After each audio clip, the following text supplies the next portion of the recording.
Guess what we should do now is go over the website in a little bit more detail. So again, I'm a web developer.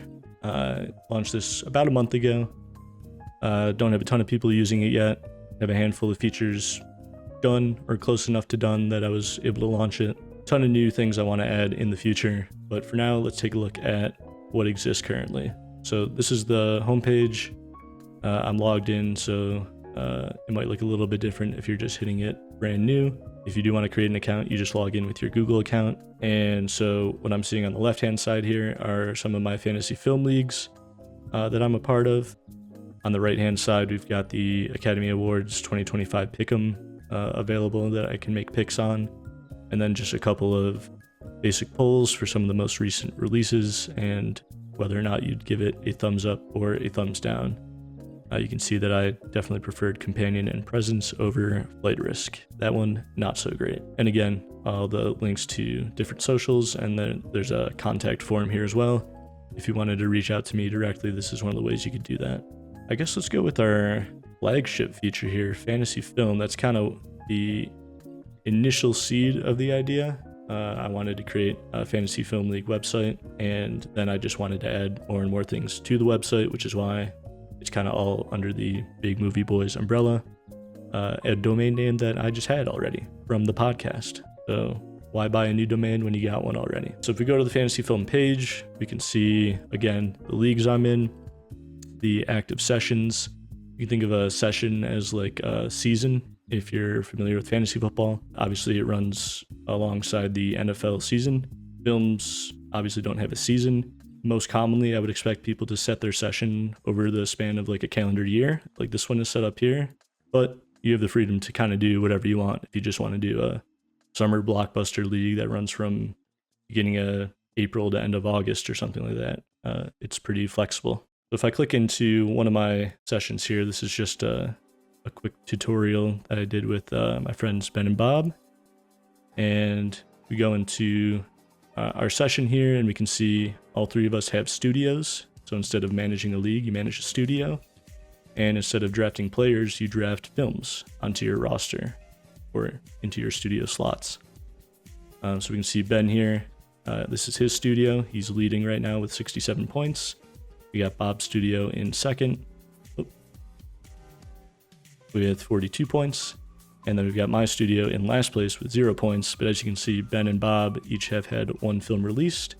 So far, none of my films have been released yet. And so if we go into my studio, you can kind of get a better idea of how the gameplay actually works and how you score points. So when you're creating your session, you set up how your studios are going to be structured.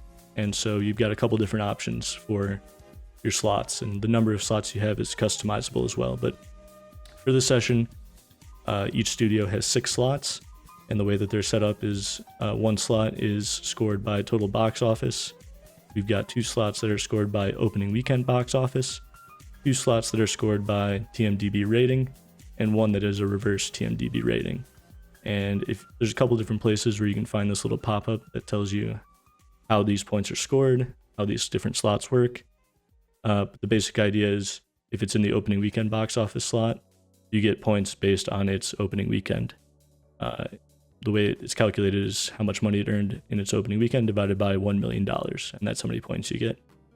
TMDB rating is out of 100, so whatever the rating is how many points you get. So if it's in the rating slot, you can get up to 100 points. In the reverse rating slot, then you get 100 minus whatever it scores.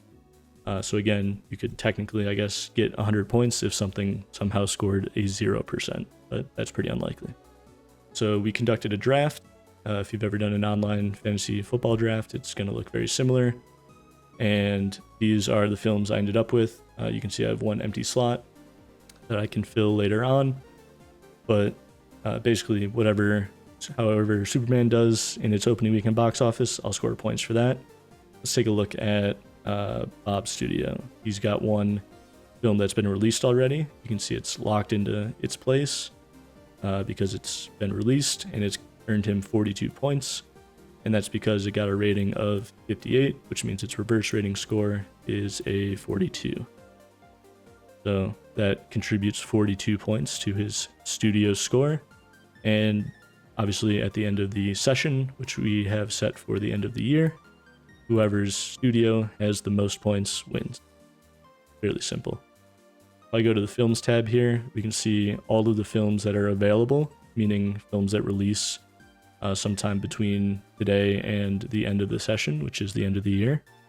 And so if I wanted to add a film into that slot, I could click on a film. I could choose what slot I want to add to it. So I could either replace an existing film in my studio, or I could add it to this one that does not have a film in it yet. And then I can bid on it. So I start the season with $100. I can bid a certain amount, and that is in case another studio bids on the same film. Whoever bids the most money wins the film. I do have an active bid currently. I'm bidding on Paddington in Peru, and it'll replace 28 Years Later if I win that bid. And I'm also bidding on Begonia to fill in that empty slot. And I can see my own bids, but if other studios had submitted bids, I wouldn't actually be able to see what they bid on.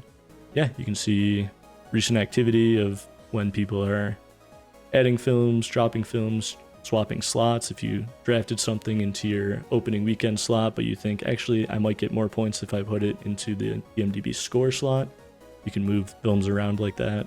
If you want to just kind of dip your toes in to kind of get a feel for it, if you don't have enough people to get together right away, you can do one of the bidding war sessions here. There's 2 of them open right now. One is for Q1, so it started January 1st and ends on March 31st. And then there's a 2025 box office bidding war that goes for the whole year. And the difference between your standard fantasy film league and the bidding war leagues is that basically you're just playing against everyone on the site. And instead of having a draft and each studio having unique movies, you have a budget. Oh, I think it was here. You have a budget. You start with $100, and all of the available films have a cost associated with them. And this is based on popularity. So the more popular a film is, the more expensive it's going to be, and the more your budget it's going to eat into. And so you have to, in this case, fill in your studio with 5 films while not going over your budget. So you can't just take the 5 most popular films because you're not going to have enough money for it.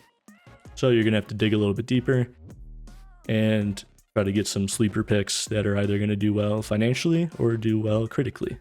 So yeah, that's how the bidding wars work. If you see any of these question marks around here, they're supposed to give you some more information on how these things work.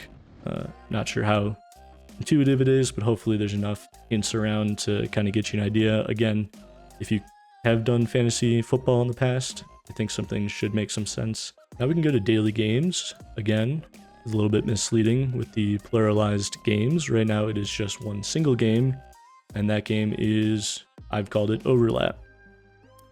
Certainly inspired by other movie-themed daily games that I play, but I haven't come across this exact concept before. I do think it's relatively difficult. The basic idea is it's a daily game, so every day there's a new movie that you're trying to guess.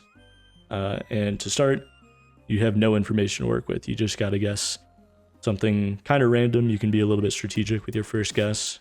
Once you understand how it works, you can kind of come up with some strategies. But the idea is with every movie that you guess, you start to reveal more information about the answer movie based on the details that your guests have in common with the answer. So let's just run a guess here, and we'll go Avatar. And we can start to see some of the information reveal itself. So what we know here, this A tells us that the title starts with A. We know it came after the year 2009. We know its runtime is less than 162 minutes. It's rated PG-13. It had that in common with Avatar. One of its 3 genres is science fiction. So it had that in common. Box office made less than Avatar. Of course it did. Budget was also less than Avatar's. And if we got lucky and there was any cast or crew overlap, those would be revealed here as well. So we've got this much information. A is huge. We nailed that letter right away. And it's not necessarily a great letter to start with because most of the time, if you start with Avatar, it'll tell you that the title starts with something after the letter A, but we got kind of lucky there. And it's probably not the sequel to Avatar because we would imagine, cast and crew would overlap there. I'm not really coming up with much, so let's try A Quiet Place. It's not really science fiction, but we might get something out of it. Okay, we narrowed down our year, so still after 2009, but earlier than 2018. We narrowed down our runtime, and we've got another genre here of drama and science fiction. I think I remember what this one is now. Obviously, I set the answers. I did go into this blind, but it did just remind me of what it was. So for anyone playing along at home, I'll give you the answer now. I believe it is Arrival. It is. We got it correct. It reveals all the answers, all the details rather. The idea being that as you unlock more and more information, you can narrow down your guesses more and more until hopefully you figure out the answer. It's easier if you also set the answer, but I did set it like a week ago, so I didn't actually remember what it was today going into it. I think that will be it for daily games. Again, I've got ideas for other daily games. I might even just include links to the daily games that I play. Not the ones that I've made, but just links to the ones that I enjoy might get included here at some point. And then the last thing we'll go to is Award Show Pick'em. You might have come across this. I know like ESPN does one for the Oscars at least, but I did one for the Golden Globes. Technically, I did one for the Game Awards. That was what I tested this with when I was developing it. The idea is we can go to the Academy Awards, which is live now. And basically we just have all of the nominees for the Oscars this year, and you just pick who you think is going to win. And then as the Oscars are happening, I will be possibly live streaming and reacting to them in real time, but what I'll definitely be doing is updating these live as they get announced. So you can see your score update in real time, as well as anyone else who competes. This leaderboard will start to populate, and whoever gets the most correct will end up at the top of the leaderboard. The only new thing that I added pretty recently was the ability to create groups. So you can do that here by giving it a name and saying whether it's public or not. By it being public, that means it'll be available in this search bar here. If it's private, it won't show up in the search bar, but technically if you had like a direct link to it, you could still add it, so full disclosure there. This by default is site-wide, so anyone can submit their responses. It's kind of like the default one where everyone's competing against each other. But if you wanted to create a smaller group one to just compete against your friends, or if you had a movie podcast or something and you want to create a group for listeners of your podcast to compete against one another, you could do that by creating this group and then telling them, sending them the link or having them find it via the search here. And then they can resubmit the same entries. If they're that confident, they can mix it up and just see how they compete against everyone else. This leaderboard will now be only showing you the results for people in this group. Fairly straightforward. Again, the answers will be updated in real time as they get announced the night of the show, which is March 2nd, 2025. So yeah, if it's something that you fill in and you're watching the show and you want to keep this open on your phone or something and check in to see how you did, how you're competing against everyone else, you can definitely do that. Yeah, so far, that's pretty much everything on the site. Again, I have a lot more ideas. I'll talk about one of them pretty soon. Gonna do a little bit of live coding on the stream here. Just starting to break ground on the next feature I want to add and try to get out ideally in like the next 2 weeks. I want it to be out before the Oscars, a couple weeks before if possible. So gonna get started on that. Again, if you check out the site, if you run into any issues, run into any bugs, or just things that aren't clear, you can definitely reach out to me on any of the socials that you find in the top right here. I'm definitely open to any and all feedback. Would definitely actually very much appreciate it. But yeah, I think that'll be it for the tour of the website. BigMovieBoys.com. Once again, if you want to check it out, would definitely appreciate it. Thanks.